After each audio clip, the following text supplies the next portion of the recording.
Hello दोस्तों, कैसे हो आप लोग। मेरा नाम है दीपक और मैं स्वागत करता हूं अपने इस यूट्यूब चैनल सिविल एनालिसिस। आज हम पढ़ने वाले हैं 24 सितंबर 2023 के the Hindu newspaper and editorial analysis. आज की अगर मैं बात करूं एडिटोरियल, तो आज जो है संडे का दिन है, तो एडिटोरियल आज में नहीं होता है। तो यहाँ पे एडिटोरियल की जगह साइंस एंड टेक का जो क्वेश्चन है या आर्टिकल है उनको हम लोग देख लेंगे। अगर आपको इसकी पीडीएफ चाहिए तो आप हमारे civil analysis official Telegram group को ज्वाइन कर सकते हैं, जहां पे आपको इसकी पीडीएफ जो है प्रोवाइड कर दी जाएगी। तो चलिए स्टार्ट करते हैं टॉपिक को। सबसे पहला, अगर हम इसके इंडेक्स को देखें तो आज क्या क्या पढ़ने वाले हैं, ये सारी आर्टिकल्स को आज हम कहीं ना कहीं कवर करने वाले हैं। आज हमारे पास 9 आर्टिकल है जिसको हम लोग कवर करेंगे। एक पीएसयू से रिलेटेड है, और महाराष्ट्र में दूसरा जो है प्लांट से रिलेटेड है, तीसरा कोबल गेली मस्कन वैली, ठीक है। और नेशनल एजुकेशन पॉलिसी में स्पोर्ट्स का क्या रोल है, ऑनलाइन सेल्फ लर्निंग कोर्स जिसमें साइन लैंग्वेज की बात की गई है, टीबी की एक्टिवनेस के बारे में बताया गया है यहाँ पे, और उसके बाद नीलगिरी थार, और उसके बाद origin of carbon dioxide Europa surface, इसको साइंस एंड टेक का है, आप देख लेंगे, ठीक है। आईबीएसए मीट यानी कि इंडिया, ब्राजील, साउथ अफ्रीका की जो मीटिंग है वो किस तरह से ग्लोबल साउथ के वॉइस के लिए इंपॉर्टेंट है, उसके बारे में जानकारी ले लेंगे। चलिए देखते हैं। सबसे पहला है PSU engineer who build equipment for ISRO awaited salary. देखिए क्या हुआ है, सैलरी एक इंपॉर्टेंट चीज है। अगर कोई पर्सन है, उसका अगर खर्चा यानी कि एक्सपेंडिचर उसको करना हो तो किससे करेगा, अपनी सैलरी से। लेकिन यहां प्रॉब्लम क्या हुई है, प्रॉब्लम हुई है कि सैलरी जो है वो टाइम पे नहीं मिली है। क्या है, टाइम पे जो है नहीं मिली है। तब यहां पे जो पीएसयू के अगर सैलरी टाइम पे नहीं मिली तो क्या होगा, इनको प्रॉब्लम जो है फेस करनी पड़ेगी। तो यही चीज यहाँ पे बताया जा रहा है कि किस तरह से जो पीएसयू जो है इंडिया के, वहां पे जो एम्प्लॉयड है, एम्प्लॉई है, उनकी किस तरह से 20 मंथ्स की सैलरी जो है रिमेन है, और वो 20 मंथ्स की सैलरी ना मिलने की वजह से वो क्या कर रहे हैं, अलग अलग डिफरेंट प्लेसेस पे अलग अलग तरह के जो ऑप्शन की तरफ, यानी कि अगर किसी के पास एम्प्लॉयमेंट ही नहीं होगी तो उनके पास अलग अलग जगह पे जाके उन्होंने अलग अलग तरह की बिजनेस जो है ओपन की है। यही चीज यहाँ पे बताया जा रहा है कि किस तरीके से किसी ने मोमोज की दुकान खोल रहा है, कोई गारमेंट्स में है, क्योंकि अर्निंग सबको कहीं ना कहीं यहाँ पे जरूरी है। और आप अगर 20 मंथ से इनकी सैलरी रोकोगे तो इनको प्रॉब्लम होगी, ठीक है। क्योंकि अगर मंथ अर्निंग की देखा जाए तो एक तरफ अर्निंग, एक तरफ एक्सपेंडिचर, एक्सपेंडिचर तो बढ़ती जाएगी, लेकिन अगर अर्निंग ही नहीं होगी तो क्या होगा, तो वो मजबूर हो जाएंगे, और ये कहीं ना कहीं ज्यादा स्ट्रेस का प्रॉब्लम जो है बनता है। जो इंडिया में सुसाइड के केस भी बहुत सारे इस वजह से ही आते हैं कि लोगों के पास सैलरी नहीं है, लोगों के पास एम्प्लॉयमेंट ही नहीं है, जॉब्स कहीं ना कहीं जा रही है, जॉब्स की क्रिएशन जो है टाइमली नहीं हो रही है। तो ये सारी चीजें यहाँ पे बहुत ज्यादा प्रॉब्लमेटिक सिचुएशन है, ठीक है। चलिए अब बात कर लेते जरा इस चीज को। यहाँ पे इनको सबसे पहली चीज जो है प्रॉब्लम हो रही है, डिफिकल्ट कर रहे हैं सरवाइव होने की, जो कि अगर देखा जाए ये जो पीएसयू इंजीनियर्स है ये कहीं ना कहीं काफी समय से यहाँ पे काम कर रहे हैं, लेकिन यहाँ इनको उस अमाउंट में जो सैलरी मिलनी चाहिए सैलरी नहीं मिल पा रही है 20 मंथ से। तो उन्होंने कहीं ना कहीं वो फोर्सिंग हुए हैं कि वो किसी फूड स्टफ में जाके काम करे, किसी गारमेंट्स में जाके काम करे, या कपड़ा बेच बेच के अपना जो है गुजारा चला रहे हैं। जबकि ये पीएसयू इंजीनियर से कहीं ना कहीं हमारे लिए एक आज के टाइम पे अगर देखा जाए सबसे बड़े एसेट्स का काम है। और अगर आप इनको एम्प्लॉयमेंट ही नहीं दोगे, इनको इनके वेजेस ही नहीं मिलेंगे तो क्या होंगे, ये जो वेस्ट एसेट है वो कहीं ना कहीं क्या होगा, लॉस में कन्वर्ट हो जाएगा, ठीक है। तो ये चीज बताई जा रही है। चलिए आगे बढ़ते हैं, आगे बात करते हैं अगले article. Maharashtra ephemeral plant that wait for monsoon to bloom. देखिए, अगर प्लांट्स की बात करें, मॉनसून कहीं ना कहीं सबसे ज्यादा इंपॉर्टेंट होता है। और अगर मैं फूल की बात करूं, कोई भी फूल जो है, फ्लावर जो है, आप देखते हो सबसे ज्यादा स्प्रिंग सीजन में कहीं ना कहीं ब्लूमिंग होती है। तो यहाँ पे महाराष्ट्र में बताया जा रहा है कि केवल जो कुछ जाने पहचाने ही चीज है, जो कि महाराष्ट्र में कुछ जाने पहचाने एरिया है जहाँ पे कुछ तरह की स्पीसीज जो है वो कहीं ना कहीं पाई जाती है और वो मॉनसून का इंतजार करती है अपने ब्लूम होने के लिए। ठीक है, ऐसे प्लांट्स को एफिमेरल प्लांट्स कहा जाता है। एफिमेरल प्लांट्स यानी कि जो ब्लूम होने के लिए किसकी जरूरत पड़ती है, उनको मॉनसून की जरूरत पड़ती है और वो मॉनसून के टाइम पे ही ब्लूम होते हैं, तो इनको एफिमेरल कहा जाता है। ये दो तरह के होते हैं, एक कहते हैं एनुअल यानी कि जो साल में हो, एनुअल, और एक हो आपकी पेरिनियल मतलब डेली, लगातार होते जाए। अगर हम रिसर्च के माने तो रिसर्च यहाँ पे IUCN क्या कहता है कि सर्वाइस जो कमीशन, ये सब जो चीजें हैं ये सारी कौन रिपोर्ट बताता है, आपके IUCN बताता है। तो जिस तरह की ये मॉनसून जो है कहीं ना कहीं ऑनसेट मॉनसून जो होती है वो फ्लावर्स जैसे कि ग्राउंड ऑर्चिड हो गया, लिलीज हो गए, ठीक है, लिलीज वगैरह जैसे कि अलग अलग तरह के नाम है, ठीक है, वाइल्ड याम हो गया, इंडियन स्क्विल हो गया, इन सब के लिए कहीं ना कहीं मॉनसून काफी इंपॉर्टेंट होता है और ये हमारे इन्वायरमेंट को एक अच्छा इन्वायरमेंट को मतलब इकोलॉजिकल चीजों को बनाए रखने में भी काम आते हैं। अगर हम बात करें कि एनुअल एफिमेरल की, जिसमें नई इंडिविजुअल हर साल देखने को मिलती है छोटे पीरियड के लिए यानी कि शॉर्ट पीरियड के लिए, चाहे वो 2 महीने के लिए हो चाहे वो 3 महीने के लिए हो। लेकिन अगर वहीं पे पेरिनियल की बात करें, जो इसकी सोर्सेस है लाइक ट्यूबर या फिर एक बल्ब की तरह इन सॉइल में दिखती है, जो कुछ इंडिविजुअल सेम इंडिविजुअल लेकिन कुछ अदर पार्ट जैसे कि स्टेम्स वगैरह दिखते हैं, फ्लावर्स वगैरह दिखते हैं, नए बनते रहते हैं, यानी कि इनमें डेवलपमेंट होते रहते हैं। ठीक है, तो ये सारी चीजें बता रहा है। इसकी प्राइमरी वर्क क्या है, इनवर्ड जो इनको थ्रेट है, assessment all the species distribute in western Ghat. जो ये कहाँ पे, आपके वेस्टर्न घाट। वेस्टर्न घाट कहाँ पे, अगर ये इंडिया है तो इंडिया का ये वाला एरिया क्या है, वेस्टर्न घाट कहलाता है। ये वाला एरिया आपका वेस्टर्न घाट। तो ये इकोलॉजिकल के हिसाब से काफी इंपॉर्टेंट हो जाता है। यहाँ पे अलग अलग तरह के फूल पाए जाते हैं, अलग अलग तरह के पेड़ पौधे पाए जाते हैं, जो कि हमारे इकोलॉजिकल चीजों को बनाए रखने के लिए, एग्जिस्टेंस के लिए काफी इंपॉर्टेंट होते हैं।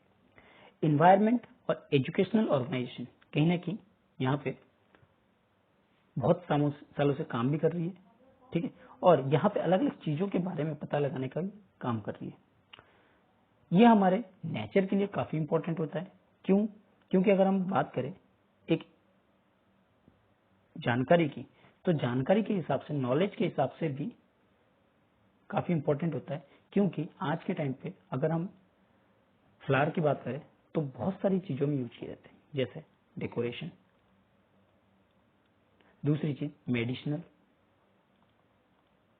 मेडिसिन बनाने के लिए, तीसरी हमारे एक्सपोर्ट को भी कहीं ना कहीं इंक्रीज करता है। ठीक है, तो ये सारी चीजें कहीं ना कहीं इंपॉर्टेंट हो जाता है। इनके पेटल्स काफी इंपॉर्टेंट होते हैं। पेटल्स से बहुत सारी जो दवाइयां हैं, मेडिसिन वगैरह है, वो बनाए जाते हैं। ठीक है, जैसे आपको डेकोरेट्स वगैरह करनी है या फिर इसमें जो भी चीजें होती है, जो इंपॉर्टेंट चीजें होती है, देखिए जरूरी नहीं है कि सिर्फ पेटल्स, जैसे गुलाब के पेटल्स काफी इंपॉर्टेंट होते हैं गुलाब जल बनाने के लिए। इसी तरह से गुलाब के अलग अलग पार्ट्स अलग अलग तरह की इंपॉर्टेंस रखती है, जो हमारी नेचुरलिस्टिक जो इन्वायरमेंट है उसके लिए काफी मददगार होती है। ठीक है, चलिए आगे बढ़ते हैं। अगला आर्टिकल है काउवाल गली मुस्को वैली ओपन फॉर टूरिस्ट। देखिए क्या है, ये एक हाई पासेस है जिसका नाम है गुरेज वैली, जो कि नॉर्थ कश्मीर की तरफ है।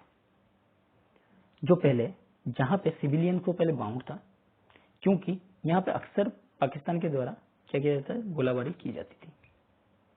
ठीक है, लेकिन इसको क्या किया है, मस्को वैली से कनेक्ट कर दिया गया, जो कि कहाँ पे, आपके कारगिल के द्रास सेक्टर में, लद्दाख में। आपको ये इंपॉर्टेंट याद रखनी है। अब इससे फायदा क्या हुआ, ये जो साइट है वो कहीं ना कहीं 1999 में काफी इंपॉर्टेंट थी, क्योंकि उस टाइम पे वॉर हुए थे, कारगिल वॉर, तो उस टाइम से काफी इंपॉर्टेंट हो जाती है, जिसमें 130 किलोमीटर की रोड जो है ओपन कर दिया गया, किसके लिए, टूरिस्ट के लिए, जो कि कावल गली के नाम से जाना जाता है, जो कि हाईएस्ट पास है, कितने, 4166.9 मीटर ऊपर है गुरेज में। अगर यहाँ पे सीज फायर एग्रीमेंट की बात करें तो इंडिया और पाकिस्तान की कंटिन्यूसली होल्ड करके रखे, 43 मंथ हो गए, और यहाँ लोग कहीं ना कहीं ये बात करें कि यहाँ पे पीस जो है वो कहीं ना कहीं बनी रहेगी, जिससे उनका कॉमर्स जो है, टूरिज्म जो है चलता रहेगा। यहाँ पे एक हर्डर का नाम बताया, जिसमें जो कि जुम्बा याक क्या होता है, जो याक होती है, याक से थोड़ी छोटी होती है, तो उनको जुम्बा याक कहा जाता है, जो गुरेज विल में, बुधवा विलेज में पाया जाता है। और यहाँ पे जब इस तरह की चीजें खुलती है तो कहीं ना कहीं उन लोगों को काफी फायदा होता है। अगर टूरिस्ट आएंगे तो वहां पे फायदा क्या होगा, अर्निंग। देखिए, टूरिस्ट अगर किस एरिया में जाते हैं, सबसे पहले तो उस एरिया की एम्प्लॉयमेंट, उस एरिया की इकोनॉमी, उस एरिया की इंपॉर्टेंस, उस एरिया की क्या अब रिक्वायरमेंट है, लोग क्या करते हैं, बिजनेस को ओपन करना स्टार्ट करते हैं। तो ये सारे फायदे हमें क्या होते हैं, यहाँ पे देखने को मिल सकते हैं। ठीक है, और साथ ही साथ हमारी जो कल्चर है उसको पहचानने को भी मिलता है, उसकी नई पहचान मिलती है, और उस एरिया के बारे में जानकारी भी हमें बहुत सारी मिलती है। तो इतनी सारी चीजें और भी फायदे हमारे जो है जुड़ के आते हैं। तो इसीलिए टूरिज्म जो है आज के टाइम पे काफी इम्पोर्टेंट हो गया है, और जहाँ पे हमारे पीएम भी क्या करते हैं, टूरिस्ट को काफी इम्पोर्टेंस देते हैं, टूरिज्म को। और यहाँ पे टूरिज्म के साथ साथ डेवलपमेंट भी होती है। कहीं टूरिज्म होगा, टूरिज्म ज्यादा, तो डेवलपमेंट क्या होगा, ज्यादा होगा। डेवलपमेंट ज्यादा होगा तो वहां के लोगों को क्या मिलेगा, रोजगार मिलेगा, चाहे वो आपके डायरेक्ट तरीके से हो या इनडायरेक्ट तरीके से। इनडायरेक्ट और डायरेक्ट क्या, कि जो भी टूरिज्म के सेक्टर में जुड़े हुए या फिर जो बेच रहे हैं, यहाँ पे कुछ खाने पीने की चीजें भी बेचना स्टार्ट करते हैं, तो वो इनडायरेक्ट तरीके से। ठीक है, तो ये सारी चीजों को कहीं ना कहीं वहां पे इंक्रीज होगा, और जिससे उसकी वैल्यू जो है कहीं ना कहीं और ज्यादा बढ़ेगी। अगर यहाँ पे हिमालयन याक की बात करें,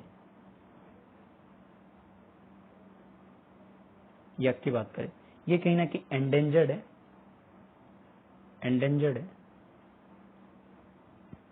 एंडेंजर्ड स्पीसीज में जानी जाती है। ठीक है, चलिए आगे बात करते हैं। अगला आर्टिकल है under NEP sports now integral part of school curriculum. देखिए, इसको मैं ऐसे ही समझाता हूँ आपको। नेशनल एजुकेशन पॉलिसी, इसके थ्रू बच्चों को क्या किया गया, चिल्ड्रन को, जो पहले कहते थे रोट लर्निंग के ऊपर, अब उसको शिफ्ट करके किस तरफ बढ़ाया गया, प्रैक्टिकल लर्निंग की तरफ, बढ़ाया गया। अब यहाँ चिल्ड्रन जो है वो खेल खेल में, यानी स्पोर्ट्स से ही सीखने की बात जो है करते हैं। ठीक है, तो इसके लिए आपको जैसे ही पता होगा 52 स्पोर्ट्स जो है, इंडियन स्पोर्ट्स को कहीं ना कहीं एनईपी में ऐड भी किया गया है, जिससे कि जो यहाँ के जो बच्चे हैं, स्कूल से जो जाने वाले बच्चे हैं, उनका क्या बेनिफिट होगा।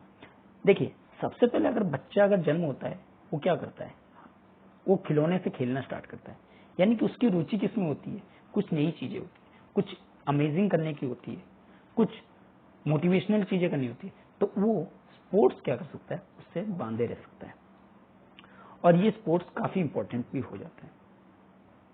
स्पोर्ट्स के थ्रू बच्चा लर्निंग भी करता है और लर्निंग के साथ साथ एक्स्ट्रा करिकुलम एक्टिविटी भी करता है, जिसमें एनईपी में ही नेशनल एजुकेशन पॉलिसी में स्पोर्ट्स को एक नए सब्जेक्ट के तौर पे इंट्रोड्यूस किया गया।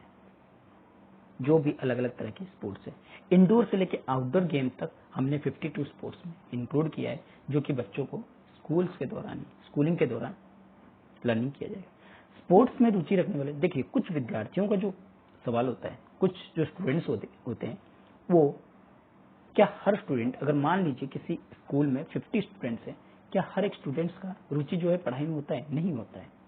कुछ का खेल कूद में भी होता है, खेल कूद यानी कि स्पोर्ट्स में भी होता है, और उनकी अपॉर्चुनिटी अगर नहीं मिले तो वो क्या हो जाता है, अपने जो बात होती है उससे डाइवर्ट हो जाते हैं। उस बात पर लाने के लिए हमने नेशनल एजुकेशन पॉलिसी ने स्पोर्ट्स को इंक्लूड किया। स्पोर्ट्स को इंक्लूड करने से फायदा क्या हुआ, अगर हम इसके सिग्निफिकेंस की बात करें तो यहाँ पे सबसे पहले तो एनरोलमेंट कहीं ना कहीं बच्चों को बढ़ा। अगर बच्चे अच्छा कर रहे हैं तो कहीं ना कहीं जो इनको फॉरवर्ड लुकिंग है वो देखने को मिलता है, बच्चों को आगे बढ़ाया जाता है। बच्चों की लर्निंग एक्टिविटी भी और ज्यादा स्ट्रांग हुई है,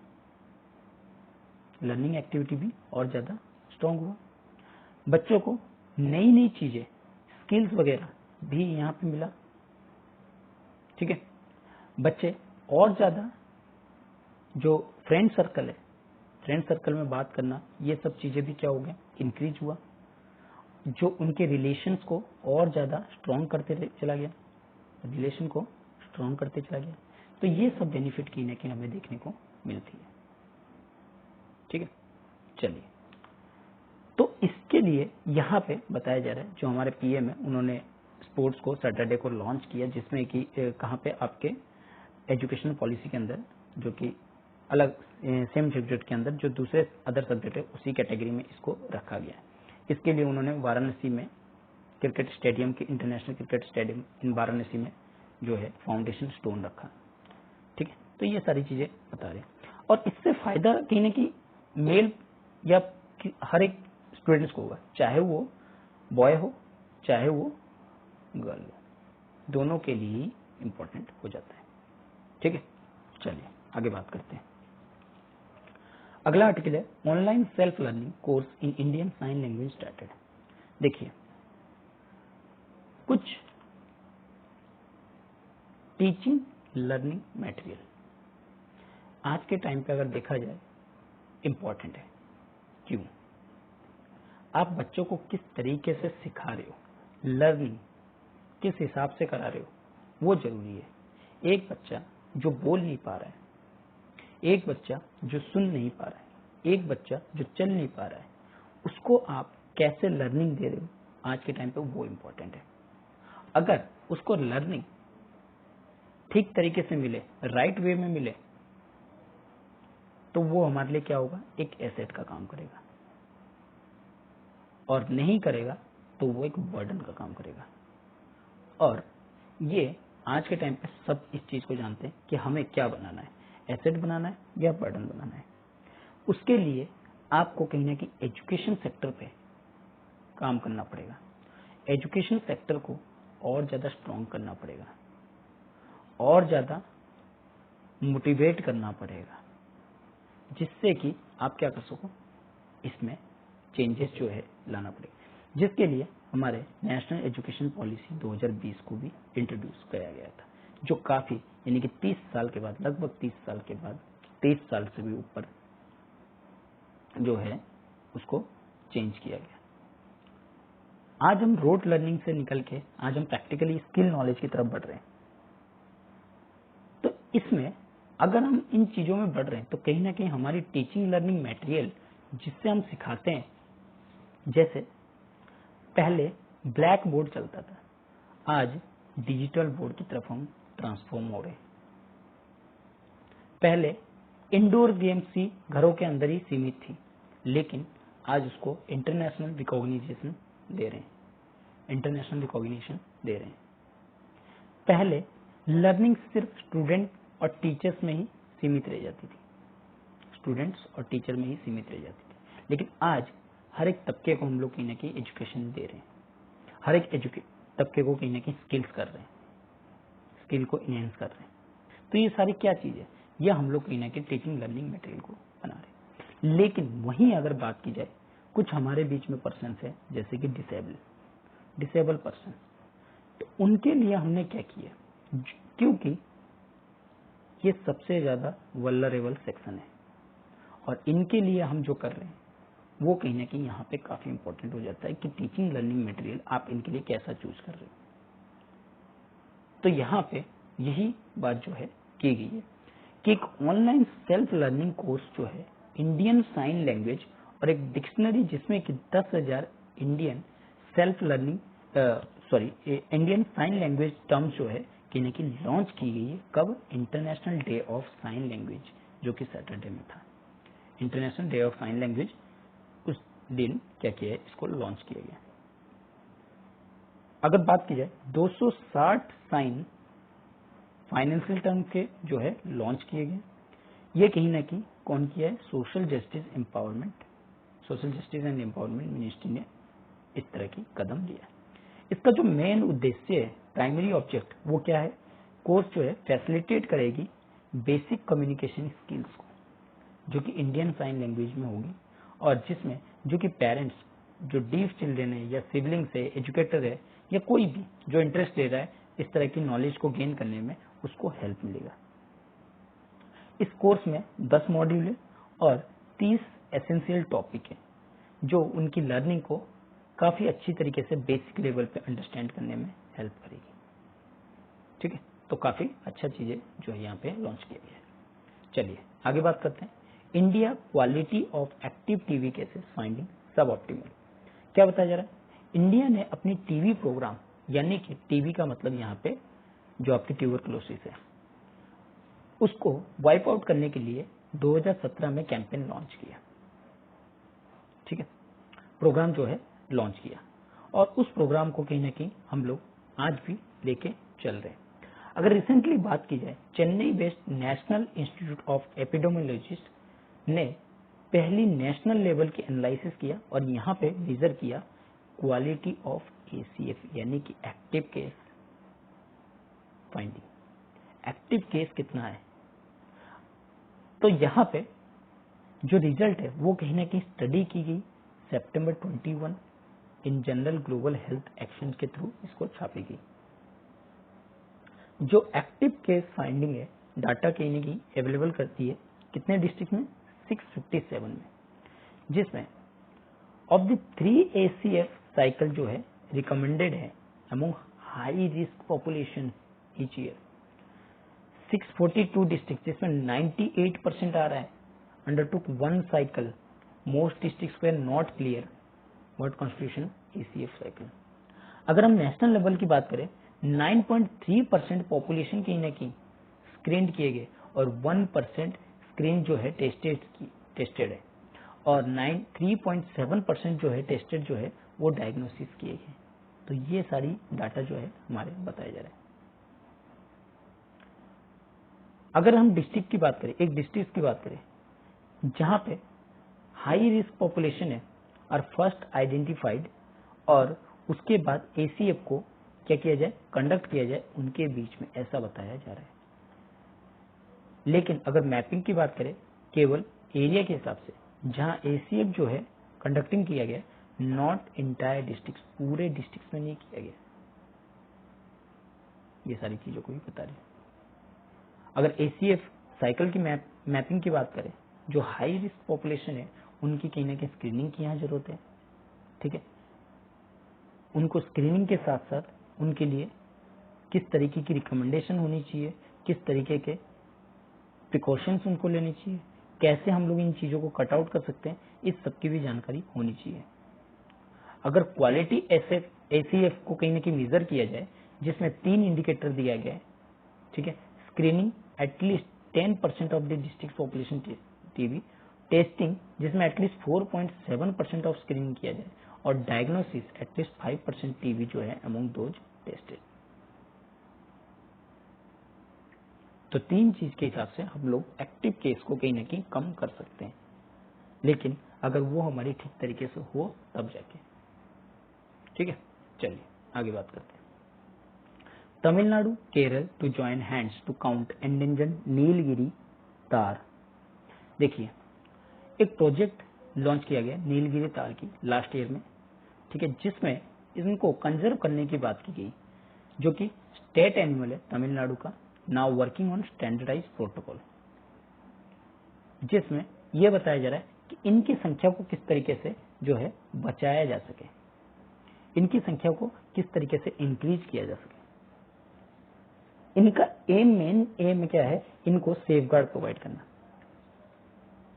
जो तमिलनाडु फॉरेस्ट डिपार्टमेंट है, उन्होंने कहीं की दो सेंसस को प्रपोज किया है, एक नवंबर में और उसके बाद साउथ वेस्ट मानसून, जो कि, और दूसरा मार्च टू अप्रैल में, एक साउथ वेस्ट मानसून के टाइम पे और एक मार्च टू अप्रैल के टाइम पे। अगर केरल की बात करें, अगर केरल इस चीज अप्रूवल के लिए एग्री हुआ, तो सेकेंड जो सेंसस है वो कहीं ना कहीं सिक्रोनाइज काउंट होगी, यानी कि दोनों एक ही साथ ही काउंट होगी। ठीक है, इस चीज को यहां बताया जा रहा है। तो इस मेथड से फायदा क्या होगा? एक्सपर्ट ये कहीं ना कहीं मानते हैं कि जो काउंट है, जो बाउंडेड काउंट और डबल ऑब्जर्वर है, सर्विस मेथड से जो है प्रियोरिटी दी जाएगी मॉडल में। कैमरा ट्रैप का यूज किया जाएगा, ठीक है, और इससे बेनिफिट ये होगा कि हम लोग किस तरीके से उनको आगे कंजर्व किया जाए, क्योंकि ये हमारे लिए काफी इंपॉर्टेंट भी हो जाती है। अगर नीलगिरी तार की बात करें, जो अभी फर्स्ट टाइम जो है ड्रोन के द्वारा सेंसस किया गया है, नीलगिरी तार जो कहीं ना कहीं प्रीफर करते हैं माउंटेन ग्रासलैंड में, जो कि स्टीप या फिर रॉकी टेरेन एरिया में, जो कि हाई एल्टीट्यूड जैसे कि 300 मीटर और लेके 2600 मीटर तक एबोव की सी लेवल तक में पाए जाते हैं। ठीक है, तो इन एरिया में, और सबसे ज्यादा अगर मैं बात करूं, ये कहाँ पाए जाते हैं? आपके वेस्टर्न घाट, जो कि तमिलनाडु और केरल एरिया में, ranging of Nilgiris north and Kanyakumari hills south में, जो कि 2015 के स्टडी के हिसाब से WWF के स्टडी के हिसाब से बताया जा रहा है।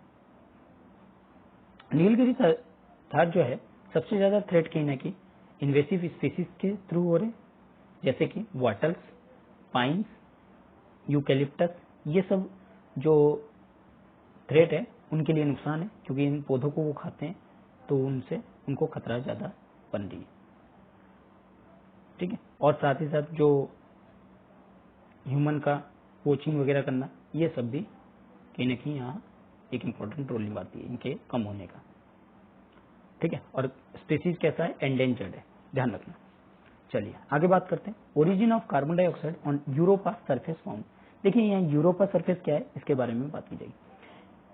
यहाँ बताया गया एक इंडिपेंडेंट स्टडी किया गया, और साथ ही जो recently James Webb space telescope है, उसने ऑब्जर्व किया जो कार्बन डाइऑक्साइड का आइस है जुपिटर्स मून यूरोपा में, उसको ऑब्जर्व किया गया, और ये इंडिकेट करता है कि नहीं कि कार्बन डाइऑक्साइड के ओरिजिनेटेड फ्रॉम जो है वो कहीं ना कहीं इसी आईसी बॉडी सरफेस ओशन से हो रही है। यानी कि आपका जो जुपिटर प्लैनेट है, जुपिटर की मून है, उस मून का नाम क्या है? यूरोपा।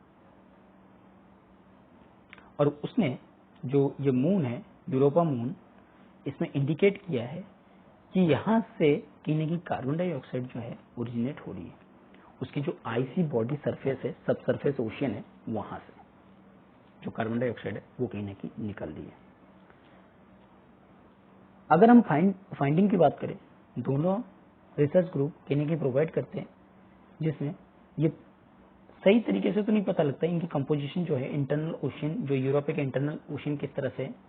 ठीक है, और साथ ही साथ दो रिजल्ट कहीं ना कहीं स्टडी की जाती है, कॉम्प्लीमेंट्री है एक दूसरे के, जो इन्फोर्स करते हैं इनके कंक्लूजन को, जिसमें कि यूरोपा सरफेस और जो कि सरफेस ओशन है वो किस तरीके से कार्बन से बना है। ठीक है, अबंडेंट है उनमें। चलिए आगे बात करते हैं। अगला आर्टिकल है IBSA meet seek to amplify the global south voice. क्या बताया जा रहा है यहाँ पे? जो मिनिस्टर की बात हुई, कौन से? IBS से, India, Brazil, south Africa meeting जो कि फॉरेन मिनिस्टर ने के बीच में हुई है। किन चीजों पे बात हुआ यहाँ पे वो बताया जाएगा। जो मिनिस्टर है New York to address 78th session of United Nation General Assembly. यहाँ पे कुछ बायलैटरल मीटिंग भी हुई है। यहाँ IBS ने कहने की ज्वाइंट कम्युनिके दिखाया और उन्होंने बताया जो मीटिंग है फॉरेन मिनिस्टर की would be held in first quarter of 2024 में होने वाली है। ये सेटलमेंट डिफाइन करते हैं इनकी स्ट्रैटेजिक सिग्निफिकेंस को, जो कि इनको प्रोटेक्टिंग और एडवांसिंग प्रोवाइड करते हैं कहाँ पे? ग्लोबल साउथ की तरफ, और इनको मजबूर करते हैं कि वो फोकस करें इन एरिया पे कम से कम, तो क्योंकि इंडिया देखा जाए तो इंडिया यहाँ है, साउथ अफ्रीका देखा जाए तो ये एरिया है, ठीक है ना, साउथ अफ्रीका की एरिया ये है, और आप अगर ब्राजील की बात करें तो ब्राजील का एरिया ये बनता है। तो ये सारे क्या है? साउथ में, और बड़ी इकोनॉमी भी है, और आपने इन्हीं लोगों को, साउथ के लोगों को ही कहीं ना कहीं आपने UNSC में जगह नहीं दी है, ठीक है। और साथ ही ये बात करते हैं इनकी इंडिपेंडेंट फॉरेन पॉलिसी की, जहां पे ये पीसफुल रिजोल्यूशन कहीं ना कहीं कॉन्फ्लिक्ट से चाहते हैं। ये मिनिस्टर कहीं ना कहीं ये कमिटेड है कि इनकी जो सिद्धांत है यूनाइटेड नेशन के चार्टर के हिसाब से हो, जैसे कि इक्वल सोवरेनिटी, नॉन इंटरफेरेंस दूसरे कंट्रीज का उनके इंटरनल अफेयर्स में, अच्छी डेमोक्रेसी आए, rule of law of international relation, ये सब बने। तो ये सारी चीजों की बात करते हैं। इंटरनेशनल ह्यूमैनिटेरियन लॉ जो कि रिस्पेक्ट करता है ह्यूमन राइट्स की, टेरिटरी इंटीग्रिटी और रिफॉर्म मल्टीलैटरलिज्म की, जो कि कहीं ना कहीं इनके डॉक्यूमेंट में सबसे ज्यादा हाईएस्ट प्रायोरिटी पे है। अभी तक अगर देखा जाए प्रॉब्लमेटिक सिचुएशन कहाँ है? इनके UNSC में, यूनाइटेड नेशन सिक्योरिटी काउंसिल के। ये इनकी रिफॉर्म की बात करते हैं, टेक्स्ट बेस्ड नेगोशिएशन के लिए with fixed timeline formally setting held during 78th UNGA session. यहाँ इंडिया, ब्राजील, अफ्रीका कहीं ना कहीं परमानेंट सीट चाहते हैं UNSC में, और उन्होंने अपनी कम्युनिके बनाया इसी चीज को लेकर। और ये नॉन परमानेंट मेंबर होने के वजह से ही काउंसिल का इसमें कहीं ना कहीं इनकी रिप्रेजेंटेशन कहीं ना कहीं कमी हो जाती है। तो इससे बेटर है कि वो एक साथ आए और अलग अलग चीजों पे बात करें। एंटी टेरर कन्वेंशन जो ग्रुप कहीं ना कहीं बात करता है कि हम कॉम्प्रहेंसिव तरीके से जो टेररिज्म है उसको, उसके मुद्दे को सामने रखना चाहते हैं। बायलैटरल मीटिंग जैसे क्वाड वगैरह की मीटिंग होगी, ठीक है। जापान कहीं ना कहीं नई जो फॉरेन पॉलिसी की बात करता है। ये सब चीजें क्या करेगा? ये सब चीजें कहीं ना कहीं इंडिया को या फिर ग्लोबल साउथ को आगे की तरफ पुश करेगा। जो मिनिस्टर है वो कहीं ना कहीं रिफॉर्म करने की बात करते हैं, वर्ल्ड बैंक में भी, इंटरनेशनल मॉनेटरी फंड में भी, क्योंकि इसमें डेवलपिंग इकोनॉमी कहीं ना कहीं साथ है, लेकिन ग्लोबल साउथ कहीं ना कहीं यहाँ बैक में रह रही है। तो ये कहीं ना कहीं थोड़ी सिचुएशन खराब होती जा रही है, ठीक है। चलिए, तो आई होप कि आपको आज का आर्टिकल जो है अच्छा लगा होगा। अगर आर्टिकल अच्छा लगा है तो इसको लाइक कीजिए, अपने दोस्तों के साथ शेयर कीजिए और सब्सक्राइब करना ना भूलिए। Thank you.